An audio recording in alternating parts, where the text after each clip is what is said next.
Hello दोस्तों, आज फिर से हम आ चुके हैं आरो के लिए मॉक टेस्ट में, जहां हम अटेम्प्ट करते हैं लाइव मॉक। और आप हैं नमस्ते क्लास के यूट्यूब चैनल पे, तो आपका बहुत बहुत स्वागत है। आज हम अटेम्प्ट करने वाले आरो के लिए हिंदी सेक्शन, जिसमें आज सब सब्जेक्ट रहेगा हमारा पर्यायवाची शब्द। तो बिना किसी टाइम वेस्ट के चलिए जल्दी शुरू करते हैं। इसमें 20 क्वेश्चन होंगे और समय होगा 18 मिनट का। तो फटाफट शुरू करते हैं। पहला क्वेश्चन में दिया हुआ है, इनमें से कौन सा शब्द अनंत शब्द का अर्थ नहीं है। अनंत मतलब अंतहीन, बिल्कुल सही। आकाश को भी अनंत कहते हैं, शेष नाग को भी अनंत नाग कहते हैं, आपने सुना होगा। इसमें से आशा जो है वो बिल्कुल अलग है, तो ये अर्थ नहीं होगा। अगला क्वेश्चन की तरफ बढ़ते हैं। इसमें से दिया है, आसमान का पर्यायवाची शब्द कौन सा है। आसमान का पर्यायवाची शब्द होगा व्योम। रसाल होता है आम का, केतन होता है झंडे का, पताका झंडा केतन। वाषण शायद आपका तीर रखने का जो यंत्र होता है, पीठ पर रखते हैं, उसे कहते हैं। आगे बढ़ते हैं। शिव का पर्यायवाची नहीं है पूछा है, नहीं है, ध्यान देना है आपको, नहीं पूछा है। तो अंतक मतलब अंत को काटने वाला, यानी कि मृत्यु पर विजय प्राप्त करने वाला, मृत्युंजय, तो वो शिव हैं। सोमेश्वर ये शिवलिंग का ही एक नाम है। कामारी कामदेव को मारने वाले, ये भी शिव होंगे। विशिख जो है ये शिव का पर्यायवाची शब्द नहीं है। आगे बढ़ते हैं। लक्ष्मी का पर्यायवाची कौन सा नहीं है। चंचला, आप देखते हैं पैसा आता है चला जाता है, तो चंचला कहते हैं इसे। इंदिरा भी लक्ष्मी को कहते हैं, अमला भी कहते हैं। भारती ये सरस्वती का नाम है। आगे बढ़ते हैं। इनमें से कौन सा शब्द स्वाधीनता का पर्यायवाची है। स्वाधीनता मतलब बिल्कुल स्वतंत्र, किसी पर अधीन नहीं, सिर्फ स्वयं पर अधीन, अर्थात स्वतंत्रता। गांधी जी ने, अगर आपको याद हो तो गांधी जी ने भी स्वाधीनता बोला था। स्वाधीन बनिए, यानी कि स्वतंत्र बनिए, अपने काम स्वयं करिए, कपड़ा स्वयं बनाइए, ताकि आपको बाहर से खरीदना ना पड़े। इसलिए यह स्वाधीनता शब्द हमारे इतिहास में भी हमें देखने को मिलता है। आगे बढ़ते हैं अगले क्वेश्चन पे। क्वेश्चन नंबर 6, इनमें से कौन सा शब्द कसक का पर्यायवाची शब्द नहीं है पूछा है। कसक मतलब पीड़ा, दुख, दर्द, ये सब एक जैसे शब्द है, पर्यायवाची शब्द है। विवाद एक अलग होता है, झड़प या झगड़ा, तो ये अलग हो जाएगा। इनमें से कौन सा शब्द अगुआ का पर्यायवाची शब्द नहीं है। अगुआ मतलब आगे चलने वाला, या पहला दिया है धनाढ़। अग्रणी ऐसा होता है जो आगे हो। सरदार भी जो सबसे आगे चले वही सरदार होता है। मुखिया भी वही होता है जो आपके आगे चले। धनाढ़ ये बिल्कुल अलग है, ये होता है धनी व्यक्ति को धनाढ़ कहते हैं। आगे बढ़ते हैं अगले क्वेश्चन पे। क्वेश्चन नंबर 8, इसमें पूछा बादल का पर्यायवाची शब्द क्या है। देखिए बड़ा ही मजेदार क्वेश्चन है।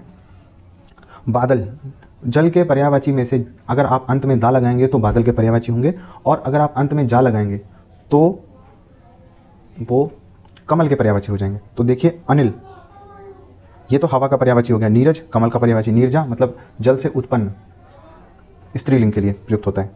नीरद ही एक ऐसा है जो जल का पर्यायवाची शब्द है, बादल का पर्यायवाची शब्द है। आगे बढ़ते हैं अगले क्वेश्चन पे। क्वेश्चन नंबर 9 की तरफ। इसमें पूछा सांप का पर्यायवाची है अही। अही मतलब सर्प होता है। गोकर्ण, जिसके कर्ण गोल हों, बिल्कुल आपने देखा हो सर्प के जो कर्ण होते हैं, सांप के कान होते हैं, वो कान की जगह पे छेद होता है, यानी कि उसके कान नहीं होते, वो सिर्फ वाइब्रेशन से चीज़ें समझता है। तो गोकर्ण भी, अही भी, अभोग भी कहते हैं, तो उसमें उपरोक्त तो सभी हो जाएगा। अभोग के बारे में मैं बहुत श्योर नहीं हूँ, पर 2 श्योर हूँ, तो उपरोक्त सभी हो जाएगा। आगे बढ़ते हैं। विषय शब्द का पर्यायवाची कौन सा है। विषय मतलब लक्ष्य। लक्ष्य आपका जैसे कहा जाता है कि कोई डिबेट हो रही है तो विषय क्या है, यानी कि लक्ष्य क्या है, कहाँ पहुँचना है, तो लक्ष्य मतलब विषय, बिल्कुल सही है। और क्षेत्र भी विषय। कौन सा विषय, कौन सा क्षेत्र, सब्जेक्ट। तो लक्ष्य और क्षेत्र दोनों। इंद्रिय जन आनंद, ये मुझे डाउट है इस पर, तो 2 अगर हमें कन्फर्म है तो उपरोक्त तो सभी हो जाएगा। आगे बढ़ते क्वेश्चन नंबर 11 की तरफ। सागर शब्द का पर्यायवाची क्या है। अम्बुद, जिस मैंने अभी आपको बताया था, जल के पर्यायवाची में से अगर लास्ट में दा जोड़ेंगे तो सभी वो क्या हो जाएंगे, बादल के पर्यायवाची। अम्बुद, जलद और वारिद, ये सभी बादल के पर्यायवाची होंगे। सिर्फ अर्णव है ये सागर का पर्यायवाची होगा। आगे बढ़ते हैं। पक्षी शब्द का पर्यायवाची क्या है। द्विज, जो 2 जगह रहते हैं, स्थल पर भी और नभ में भी, यानी आकाश में। खग मतलब पक्षी जो आकाश में उड़ते हैं। अंडज, अंडे देते हैं पक्षी को भी, तो उपरोक्त सभी हो जाएगा। आगे बढ़ते हैं। दिए गए शब्द का समानार्थी शब्द बताइए। वानर का पूछा है। वानर का समानार्थी शब्द अगले क्वेश्चन नंबर 13 पे पूछा गया है। वानर का समानार्थी शब्द बताइए। तो वानर का समानार्थी शब्द होता है कपि। आगे क्वेश्चन पे बढ़ते हैं। अगले क्वेश्चन पे बढ़ते हैं। क्वेश्चन नंबर 14, यहाँ पर दिए गए शब्द का समानार्थी शब्द बताइए। यमुना का समानार्थी शब्द क्या होगा। देखिए कृष्णा को यमुना का समानार्थी शब्द कहा जाता है, और कृष्णा को पांचाली, मतलब पांचाली को भी कृष्णा कहा जाता है, और यमुना को भी कृष्णा कहा जाता है, तो दोनों शब्द समानार्थी शब्द हो जाएंगे। आगे बढ़ते हैं अगले क्वेश्चन नंबर 15 पे। पुलिन शब्द किसका पर्यायवाची शब्द है। पुलिन मतलब होता है गीली मिट्टी, और ये नदी के किनारे की जो होती है उसे गीली मिट्टी, नदी के किनारा जो होता है वो गीला हो जाता है मिट्टी का, तो उसे हम किनारा कह सकते हैं। तो गीली मिट्टी हमारी पुलिन होती है। आगे बढ़ते हैं। निम्नलिखित शब्दों के सही पर्यायवाची कौन से होंगे। इज्जत, उपहास और कपड़ा। इज्जत मतलब आदर, उपहास मतलब मजाक बनाना, परिहास। पहले ऑप्शन देखते हैं, आदर, परिहास और दुकुल। दूसरा वक्षोस, उरोज, निदाग, प्रपात, सोता, संपदा, कमान, शर्सन, संपत्ति। इज्जत का आदर, पहला ही ऑप्शन बिल्कुल सही लग रहा है, तो मैं दो चीज़ों पे कंफर्म हूँ, इज्जत और उपहास यानी कि आदर और परिहास दोनों बिल्कुल सही है। तीसरा कपड़ा का दुकुल होगा, मुझे ऐसा लगता है, और मैं ये पहला ऑप्शन चुन रहा हूँ। अगले क्वेश्चन पे पढ़ते, क्वेश्चन नंबर 17। इस पर दिया निम्नलिखित में से किस विकल्प में सभी शब्द अर्जुन के पर्यायवाची हैं? देखिए, धनंजय, गुडाकेश, गांडीवधर, सुरेश। गांडीवधर तो ये नहीं होते क्योंकि गांडीव जो धनुष था वो परशुराम के पास में था, तो ये बिल्कुल नहीं होगा। आगे देखते हैं, मुझे तीसरे ऑप्शन नंबर 3 पे पार्थ दिखा है। आपने गीता में सुना होगा, भगवत गीता में श्री कृष्ण बार बार कहते हैं हे पार्थ। जब भी वो कोई स्टेटमेंट देते हैं, कोई कथन कहते हैं, तो वो बोलते हैं हे पार्थ, यानी कि पार्थ किसे कहा जाता है? अर्जुन को। तो अर्जुन के नाम में पार्थ आ रहा, धनुर्धर भी उन्हीं को कहते हैं अर्जुन को, धवल भी और अवनीश भी, यही होगा। तो मेरे हिसाब से मैं थर्ड ऑप्शन होगा, मैं इसे चुनता हूँ। अगले क्वेश्चन पे पढ़ते हैं, किस समूह के सभी शब्द पर्यायवाची हैं? सभी शब्द पर्यायवाची हैं। अब देखिए, सिंधु, सुता, वृषभानुजा, वीची, कीनाश, अंतक, मध्वरी, सहोदर, भ्राता, रण, माधव, केशव और पीताम्बर। माधव, केशव और पीताम्बर ये श्री कृष्ण के पर्यायवाची हैं, तो मुझे कोई 1% भी डाउट नहीं कि ये ही पर्यायवाची शब्द बिल्कुल सही है। तो मैं चौथा ऑप्शन पिक करता हूँ। आगे बढ़ते क्वेश्चन नंबर 19 पे। निम्न में से कौन सा शब्द सूर्य का पर्यायवाची नहीं है? सूर्य का पर्यायवाची देखिए, सविता सूर्य का, दिनकर दिन करने वाला यानी कि सूर्य, भास्कर भी सूर्य का पर्यायवाची होता है, मयंक मयंक होता है रात में जो शशिपति यानी कि चंद्रमा, जो रात में चमकता है शशिपति चंद्रमा, उसे हिमांशु भी कहते हैं, जो मेरा नाम है। तो चंद्रमा को हम मयंक भी कहते हैं। यह सूर्य का पर्यायवाची नहीं है, यह चंद्रमा का पर्यायवाची है। अगले क्वेश्चन की तरफ बढ़ते हैं, क्वेश्चन नंबर 20। दिए गए शब्द के समानार्थी शब्द का चयन करना है। चंद्र तो ये देखिए होता है जल का पर्यायवाची, वरी मुझे डाउट है, क्लियर नहीं है, पर निशा जो होता है वो रात्रि होती है, रात्रि का पर्यायवाची है निशा।